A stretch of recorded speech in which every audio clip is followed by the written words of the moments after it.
Pernah nggak ada yang tanya, ini campaign idenya apa ya? Lalu dijawabnya dengan hashtag.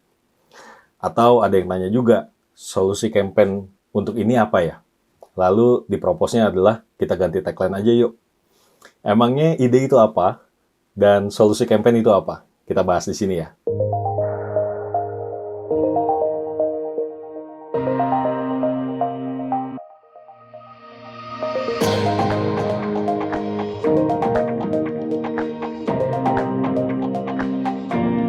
Hai, selamat datang lagi di channel gua, channel yang ngebahas tentang dunia kreatif, dunia marketing, dunia advertising di Indonesia.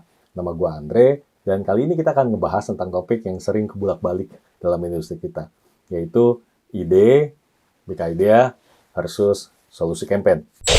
Kemarin kita udah ngomongin panjang lebar mengenai insight. Sekarang ada lagi nih, big idea sama solusi campaign. Tenang aja, teman-teman nggak usah ngafalin terminologi-terminologi ini. Cukup di ngertiin aja kenapa sih kita butuh ini dalam pembuatan campaign kita. Disclaimer dulu ya, ini adalah sebuah framework yang gue bikin sendiri, bukan karena paling bagus di antara semuanya.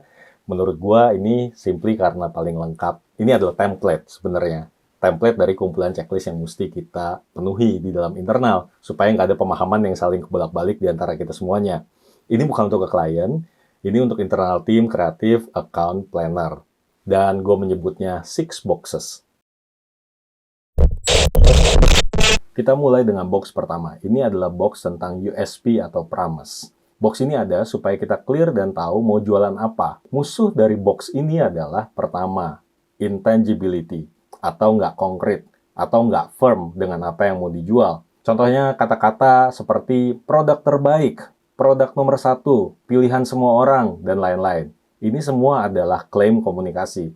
Ingat, jangan menggunakan bahasa komunikasi pada perencanaan strategi, kalau enggak nanti keblinger. Musuh nomor 2 di box ini adalah too many. Ada pepatah bilang, jika semua hal itu penting, maka tidak ada yang penting. Demikian juga jika terlalu banyak USP yang ingin diklaim oleh sebuah produk, maka tidak ada satupun dari USP di produk itu yang layak untuk diklaim. Jadi analisa ke produk dan servisnya sendiri dulu. Waktu kita udah menentukan USP apa yang ingin diangkat, kita mesti cek ke kategori dari produk atau service yang di kategori itu. Apakah benar-benar USP yang diangkat merupakan pembeda di kategori itu, atau itu merupakan hygiene factor dari kategori itu.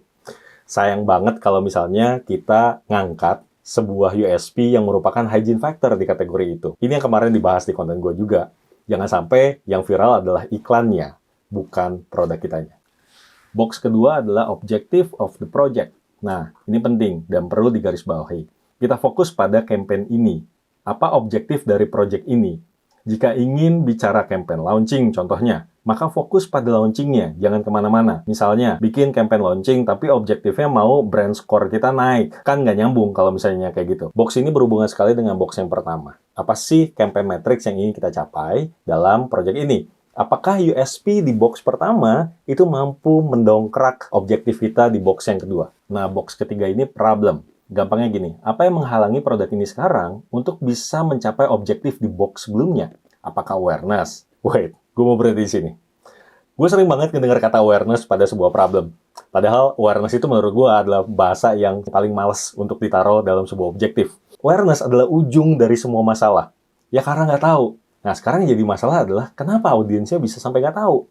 Apakah objektifnya nggak nyampe? Apakah medianya nggak nyampe? Apakah mereka simply ignore aja dari semua yang coba kita sampaikan ke mereka? Berarti kan ada yang nggak nyampe di sana kan? Ada yang nggak connect di sana. Nah, itu coba yang dianalisa. Bukan taruh kata awareness tok di sana. Kecuali ini adalah produk yang benar-benar baru akan launching. Wajar banget kata awareness ditaruh dalam box problem ini. Contoh berikutnya supaya lebih jelas untuk pengisian box ini. Contohnya adalah audiens tidak trial terhadap produknya. Nah, itu kita perlu cari tahu. Apakah karena produknya kemahalan? Apakah karena ketersediaannya jauh dari audiens itu sendiri? Alasan itulah yang kita taruh di dalam box ini. Ingat ya, fokus. Jangan kemana-mana. Fokus pada satu hal yang bisa diselesaikan dalam campaign ini. Itu yang ditaruh di dalam box ini. Box keempat adalah target audience.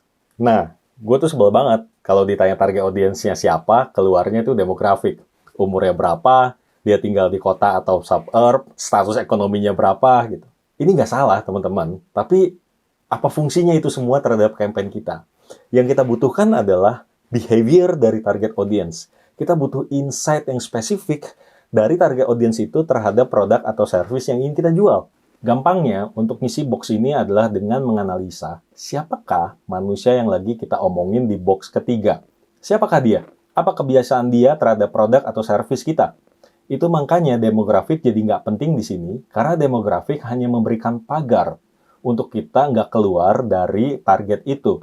Tapi demografik tidak bisa menyasar masuk ke insight tiap orang-orangnya. Box kelima adalah solusi. Nah, spend waktu di sini. Solusi berhubungan dengan tujuan campaign ini dibuat. Sering banget dalam beberapa meeting, box ini hilang. Jadi, dari objektif ke problem, masuk ke target audience, lalu tiba-tiba keluar tagline atau hashtag. Jika step ini hilang, maka kita nggak tahu campaign ini tentang apa. Untuk kasih gambaran gini, apakah target dari penjualan akan tercipta dengan kita melakukan pemilihan hashtag atau pembuatan hashtag? Kan nggak make sense. Hashtag, tagline, headline itu adalah dunianya komunikasi. Tapi level strateginya gimana? Solusi apa untuk bisa menyelesaikan box problem nomor 3? Berbicara pada audiens dengan kebiasaan di box nomor 4, untuk mencapai objektif di nomor 2. Itu yang kita mesti taruh di box nomor 5 ini, solution. Yang terakhir adalah box komunikasi. Setelah ditentukan bahwa solusinya di box nomor 5, barulah kita tentukan komunikasi apa yang terbaik untuk bisa mendeliver solusi itu. Baru deh, di sini kita penentuan big idea, hashtag keluar, headline, tagline, dan lain-lain. Ribet nggak? Untuk lebih jelasnya, kita langsung masuk ke studi kasus ya. Oke, contohnya kita dapat brief yang panjang lebar dari klien. Hal pertama yang harus kita lakuin adalah simplify the brief. Cari intisarinya apa? Contohnya seperti ini. Sebuah produk skincare butuh untuk melebarkan target audiensnya. Dia punya budget yang minim. Itu artinya dia nggak bisa big budget kayak bikin TVC atau sewa banyak titik billboard ya. Produk ini punya USP yang proven dan terbukti berhasil, tapi hanya bisa terlihat dengan pemakaian rutin selama 2 minggu dari target audiensnya. Kita masuk ke 6 boxes-nya. Apa USP-nya? Skincare satu-satunya yang natural dan teruji. Apakah ini cukup untuk unik dan menjual? Apakah di-compare dengan produk pada kategori yang sama, ini tetap unik? Well, natural dan teruji mungkin bisa jadi USP yang menarik. Masuk ke box kedua. Objektifnya adalah acquire new user. Tapi jalan satu-satunya untuk mereka percaya adalah dengan mencoba. Nah, masuk ke box berikutnya. Apa problem yang membuat acquire new user ini jadi susah? Well, karena 2 minggu itu terlalu lama untuk jadi promise yang menjual di era di mana semuanya serba instan. Siapa sih audiens yang kita ajak ngomong? Ternyata setelah kita dalemin insight-nya, dalam kategori ini, audiens akan sangat terpengaruh oleh pengalaman orang sekitarnya. Jadi, bagaimana kita bisa memperbanyak orang-orang yang sudah nyoba dan menjadikan mereka key opinion leader buat sekitaran mereka. Nah, setelah semua ini terkumpul, baru deh kita tentuin solusinya apa ya untuk campaign ini. Di sini gue tulis, membuat semua materi komunikasi campaign kita sebagai media yang memfasilitasi trial 2 minggu ini untuk audiens. Maka kira-kira 360 campaign-nya akan seperti ini. Hashtag cobain 2 minggu kalau mau hasil yang baru. Ini adalah komunikasi kita. Strategi besarnya apa yang membuat campaign ini jadi punya objektif? Ini adalah campaign yang bertujuan untuk memudahkan audiens mencoba skincare kita dalam durasi 2 minggu. Nah, kalau ini udah di-lock, kita tinggal tentukan materi-materi kreatif apa yang bisa mendeliver objektif ini. Yang pertama, kita bisa aja bikin video invitation untuk mengajak audiens datang pada acara kita atau request via DM. Kolaborasi dengan partner yang memudahkan audiens mencoba selama 2 minggu. Kita bisa bikin trial booth mobile, pindah-pindah tempat. Kita bisa bikin gerakan patungan untuk bisa menjadikan produk kita lebih affordable pada target audience. Kita bisa membuat trial booth selama 2 minggu di sekolah atau kampus. Kita bisa bikin POSM atau vending machine kita sebagai tempat di mana orang itu bisa mencobanya secara dekat dengan lokasinya. Kita bisa membuat special edition produk, sampling, yang habis dalam 2 minggu saja. Dan mungkin kita bisa bikin sosial media sebagai tempat show off khasiat mencoba produk kita selama 2 minggu. Memang ada banyak versi tentang definisi big idea itu apa. Tapi akhirnya majority gue simpulkan, banyak yang beranggapan bahwa big idea itu adalah ide atau komunikasi yang cukup besar untuk bisa diturunkan ke semua lini, channel, dan touch point. Jadi jelas, big idea itu selalu berhubungan dengan komunikasi. Sedangkan strategi adalah reason di belakang komunikasi itu muncul. Untuk six boxes itu sendiri, nggak usah dihafalin ya teman-teman. Coba dimengerti aja kenapa kita butuh step-step itu. Untuk analoginya mirip dengan ilmu bela diri yang kita pelajari pada level basic. Pada awal kita belajar ilmu bela diri, kita akan diajarkan step-step di setiap jurus.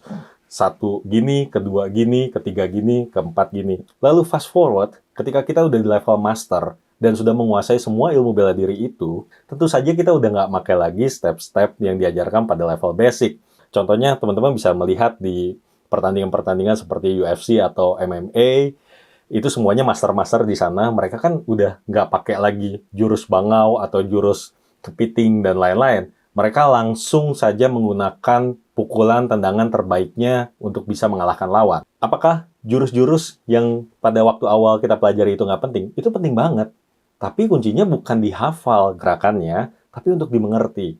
Akhirnya kita ngerti kuda-kuda yang terbaik seperti apa. Akhirnya kita mengerti pada waktu kita memukul gerakan badan kita yang terbaik seperti apa. Demikian juga dengan six boxes ini. Six boxes ini melatih kita untuk punya muscle memory dalam memahami sebuah campaign. Layaknya para master bela diri yang sudah tidak menggunakan step by step dari sebuah jurus lagi, maka box ini pun nanti bisa muncul di kepala teman-teman secara refleks dengan muscle memory yang sudah terpenuhi. Teman-teman bisa melihat, meraba, dan mendesain sebuah campaign secara cepat di kepala. Oke teman-teman, ini konten terakhir gue di season ini. 7 episode berikutnya, di season berikutnya, gue akan coba ngajak ngobrol teman-teman gue yang punya kerjaan-kerjaan yang keren dan ikonik di masa lalu. Kalau ada yang penasaran dengan iklan-iklan yang keren di masa lalu yang pengen dibahas, tolong kalian tulis di kolom komentar, sehingga mungkin bisa aja gue ajak ngomong orang-orang yang bekerja di balik pembuatan campaign itu. Makasih udah nemenin gue ngobrol, bagiin channel ini ke teman-teman yang membutuhkan. Kita asikin lagi dunia kreatif dengan cara ngobrol dan berdiskusi. Kita cetak generasi emas Indonesia berikutnya. Bye-bye.